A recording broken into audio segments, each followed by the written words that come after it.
நம்ம வந்து ரோஜா செடியில் பதியம் வைக்கலாம். கொஞ்சம் கிளை கட் பண்ணிவிட்டு எந்த கிளை வைக்கிறதுனா பூ பூத்த கிளையே நம்ம வச்சுக்கலாம். சூப்பராக வேர் பிடிச்சி நல்லா வளரும்.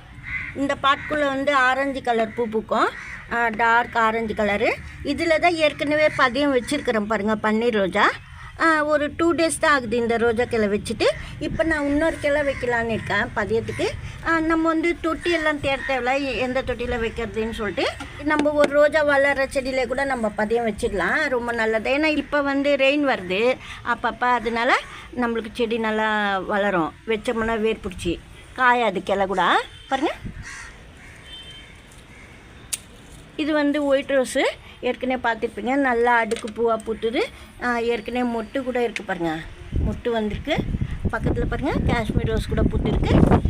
இப்போ வந்து இது போல் நீங்கள் வந்து கிளை பிரான்ச்சஸ் வந்து சீக்கிரமாக வேர் பிடிச்சி வரணும், வைக்கிற கிளை நல்லா வளரணும் கண்டிப்பாக. அப்படின்னா காஞ்சி போகாமல் இந்த கிளை வேர் பிடிக்கணுன்னா இந்த மாதிரி இடத்துல தான் நீங்கள் வைக்கணும். அதாவது இப்போ நம்மளுக்கு இந்த இடத்துல இருக்குன்னா கண்ணு பகுதி சைடில் எப்படி வரும் அது போல் இடத்துல நீங்கள் வந்து கட் பண்ணி எடுக்கணும். அப்போ வந்து இந்த இடத்துல உங்களுக்கு வேர் பிடிச்சி வரும். ஆனால் லீஃப் எடுத்து விட்டுடணும் அந்த இடத்துல.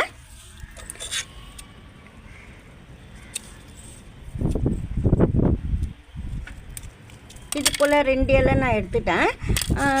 கொஞ்சம் மண்ணுக்குள்ளே போகும், அதனால நம்ம வந்து 4 இலை பகுதி நம்ம கட் பண்ணிட்டோம் பாருங்கள். 4 பக்கம் 4 இலை எடுத்துட்டேன். கீழ்ப்பகுதியில் 4 இலை எடுத்துகிட்டு நம்ம பதியத்துக்கு வைக்கிறோம்.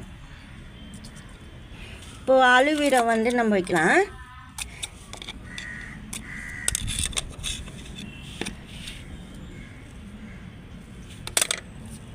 இப்போ இது போல் நான் வந்து இந்த கிளை சும்மா தான் வச்சேன். அலுவீரை தடவிட்டு தான் வச்சேன்னா ஜெல்லு. கட் பண்ண இடத்துல வந்து அலுவீரா ஜெல்லு தடவிட்டு இந்த சாயிலுக்குள்ளே இறக்கிட்டேன். இது வந்து இப்போ நம்ம வந்து இது போல் நீங்கள் வந்து டிப் பண்ணிவிட்டு இது போல் வைக்கலாம். இல்லைன்னாக்கா நீங்கள் கொஞ்சமாக தோல் எடுக்கணும். மறந்துட்டால் தோல் எடுத்துடலாம் நம்ம. அதாவது கொஞ்சமாக லைட்டாக தான் எடுக்கணும், ரொம்பலாம் எடுக்கக்கூடாது.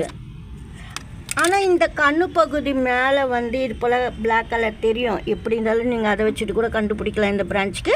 அந்த இடத்துல வந்து தோல் நிற்காமல் கீழ்ப்பகுதியில் தான் தோல் எடுக்கணும்.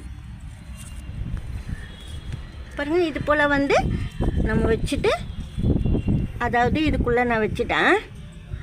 இது போல் லைட்டாக வந்து சாயிலுக்குள்ளே விரல் வச்சு நம்ம வந்து இது கொக்கோபீட்டில் வளருது, அதனால நம்ம வச்ச உடனே லூஸாக தான் இருக்கும் சாயில்.